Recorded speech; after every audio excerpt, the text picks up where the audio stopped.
किसी ने, मैंने तो खुसूसी तौर पे कभी सोचा नहीं था कि एक दिन एक सेमिनार या रेफरेंस होगा और अरशद शरीफ की शहादत पे मुझे बात करनी पड़ेगी। सही बात। मैं और उसका तो कमरा भी एक था, एक दीवार थी। आई थिंक जब अरशद की बात होती है तो हमारे पास तो अल्फाज भी ख़त्म हो जाते हैं कि हम किस तरह उसको याद करें। हमारी दोस्ती, हमारी ज़ाहिर काम भी इकट्ठा करते थे। भट्ट साहब को याद होगा, भट्ट साहब लास्ट टाइम जब आप ARY के दफ्तर के बाद बाहर आए थे तो बड़े बड़े पोस्टर सामने लगे हुआ करते हैं जब ARY बंद था, और उस पर अरशद शरीफ की एक तस्वीर लगी होती। और मैं उस दिन सुन रहा था प्रेस कॉन्फ्रेंस, चाहे फौजी कर रहे हो चाहे सिविलियन, वो कहते हैं अरशद शरीफ को कोई ख़तरा नहीं था। वो चीख चीख के ख़त लिख रहा था सदर पाकिस्तान को, चीफ जस्टिस ऑफ पाकिस्तान को। ज़रा नीचे CC की लिस्ट देखें किस किस इदारे को उसने ये ख़त भेजे, और वो कहता था मेरी जान को ख़तरा है। और आज ये सारे उठ के कहते हैं उसकी जान को कोई ख़तरा नहीं था।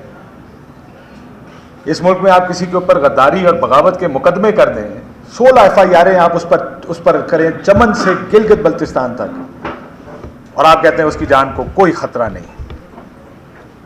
उसकी अरेस्ट के लिए आपको याद होगा भट्ट साहब, वो रात याद है ना जब हम हाईकोर्ट, इस्लामाबाद हाईकोर्ट में भी रात के वक्त भी खुली, दिन को भी उसकी ये पूरी जमानत, कभी कोई जमानत। भागता फिर रहा था, ये छुप रहा था कि मुझे किसी वक्त भी गिरफ्तार हो। गिरफ्तारी से नहीं डरता बंदा, ये नंगे करके जो काम करते हैं ना उसके बाद लोग उससे ज्यादा डरते हैं। कौन चाहता है कि उसके साथ ये कुछ हो जो हम पिछले कुछ दिनों में सुन रहे हैं कि किसी को उठाकर ले गए। जिस रात अरशद शरीफ निकला इस्लामाबाद से, उसी रात हमारे हेड ऑफ न्यूज़ अमाद यूसुफ को घर का दरवाजा तोड़ के उसके बेडरूम से गिरफ्तार किया गया, और फिर ये कहते हैं उसको खतरा कोई नहीं था। मुझे लगता है मुझे इनसे खतरे की डेफिनेशन पूछनी चाहिए कि आपके कागजों में खतरे की तारीफ क्या है। उस शख्स को अपनी जान देनी पड़ी, उसको गोलियां मारी गई, और अब कहते हैं उसको खतरा नहीं था। अब भी उनको लगता है कि उसको कोई खतरा नहीं है। मर के भी वो साबित करने की कोशिश कर रहा है मैं खतरे में था, और वो आज भी कह रहे हैं कि उसको खतरा कोई नहीं था। बड़ा मेरे लिए एक परेशानी तो इसमें नहीं है, जाहिर है बहुत सारा कुछ तो हम देखते हैं। मैं ये पढ़ रहा था भी रिपोर्ट के रिपोर्टेड केसेस कितने हैं। जाहिर है जो कुछ इस मुल्क में होता है वो हम सारे देखते भी हैं, ज़ाती तौर पे भी सुनते हैं, बहुत सारी चीज़ें सुन के खामोश हो जाते हैं। लेकिन कम से कम ये कोई आके हमें बेवकूफ़ ना समझे कि हमें ये नहीं पता कि क्या होता है और कैसे होता है। सबको पता है क्या हो रहा है, सबको पता है कैसे होता है, सिर्फ नहीं पता तो जो करने वाले हैं उनको नहीं पता कि कैसे होता है। मैं हुकूमत से, क्योंकि ये जो बड़े अरसे बाद देखा कि FIR साफ़ियों पर हों और हुकूमतें उसको आखिर डिफेंड भी करना शुरू कर देती। कभी home minister Islamabad, interior minister Islamabad बैठ के प्रेस कॉन्फ्रेंस कर रहे हैं कि गद्दारी का मुकदमा ठीक बना है। कभी वो पंजाब वाले मिनिस्टर साहब किसी साफ़ी की गिरफ्तारी पर कहते हैं कि इसको ठीक गिरफ्तार किया गया। परेशानी की बात तो नहीं है, ज़ाहिर है तवक्को तो हमें होती है लोगों से कि यही होगा जब ये हुकूमतें आएंगी। ये अपोजिशन के नारे होते हैं कि हम आज़ादी सहाफ़त के साथ हैं, साफ़ियों की आवाज़ के साथ खड़े हैं, उनकी फ्रीडम ऑफ एक्सप्रेशन के साथ खड़े हैं।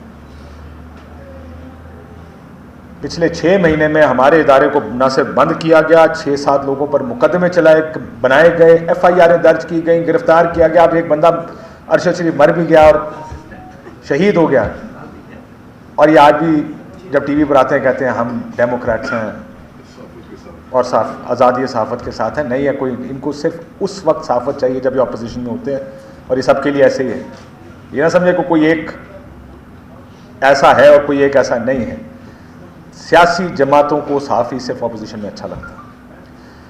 ये जो हमारी तकसीम की बात हुई, मैं जब यहाँ पे आया तो मुझे हैरानगी हुई भट्ट साहब। ये आपको ज़ाती तौर पे मेरा ख्याल है खुद ज़्यादा बेहतर पता होगा, देखने की भी ज़रूरत है कि बहुत सारे लोग जो मुझे पता है कि हमारी यूनियन के साथ और अदरवाइज़ बहुत कनेक्टेड हैं, बहुत जगह पे आते हैं। एक आदमी अगर आपसे उसका सियासी इख्तलाफ था, चला गया, वो सर में गोली लगी उसके, एक गोली यहाँ मारी, एक गोली यहाँ मारी किसी ने।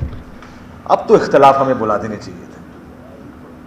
आपने नैयर बीबी का जिक्र किया कि जो लोग ये आज यहाँ पे आया कि ख़त्म नहीं होना। बहुत से दोस्त इधर से गुजर के यहाँ तक आए हैं जो इधर सारों को मौजूद होना चाहिए था, चाहे टोकन अलामती तौर पर आ जाए, 10 मिनट के लिए आ जाए। हमें कोशिश करनी चाहिए कि हर उस जगह हम पहुँचें जहाँ कोई भी हमारा दोस्त। तो मुझे परेशानी इस बात की है कि नन ऑफ द एंकर्स इसी है, जो सबसे ज़्यादा खतरे में इसलिए होते हैं कि लाइमलाइट में सबसे ज़्यादा वही होते हैं। और आपने देखा हामिद साहब के साथ क्या हुआ, अब साहब के साथ क्या हुआ। तो मेरी ख्वाहिश भी थी, शायद मैं सोच रहा था कि बहुत से लोग आएंगे, आना भी चाहिए था मेरे ख्याल में। इख्तलाफ होते हैं, मैं मानता हूँ इस बात को, हमारे साफियों के इख्तलाफ भी हैं, लेकिन हमारी रेड लाइन क्रॉस हुई है। आप रोज़ सियासी जमातों से सुनते हैं कि उनकी रेड लाइन क्रॉस हो गई है। किसी साफ़ी को मार देना, ये हमारी रेड लाइन है जो क्रॉस हुई है। और इस रेड लाइन के बाद हम सारों को इकट्ठे होना चाहिए। ये बात भट्ट साहब मेरे घर पे ही बैठे थे, बात हो रही थी कि हमें कुछ अब प्रिंसिपल्स का फैसला करना चाहिए। चैनल्स बंद नहीं होंगे, साफ़ियों पे FIR नहीं होंगी इस तरह। ये गद्दारी की और बगावत की FIR उस तरह नहीं। हम अगर हम ये करते हैं कि जिसका दिल आए बगावत का मुकदमा डाले, बंदे को उठा के ले जाएं, नंगे करें, कुछ तशद्दुद करें, ये एक्सेप्टेबल नहीं है। इसके लिए जब तक हम सारे इकट्ठे नहीं होंगे हम ये काम नहीं कर पाएंगे। तो मुझे लगता है कि भट्ट साहब आप you are the best person for this. क्या हो सकता है कि हम अब इसके बाद ही इकट्ठे होते, क्योंकि ये जो लड़ाई है ना, जो इसमें ये पता नहीं होता नेक्स्ट कौन है। So let's not there be a next.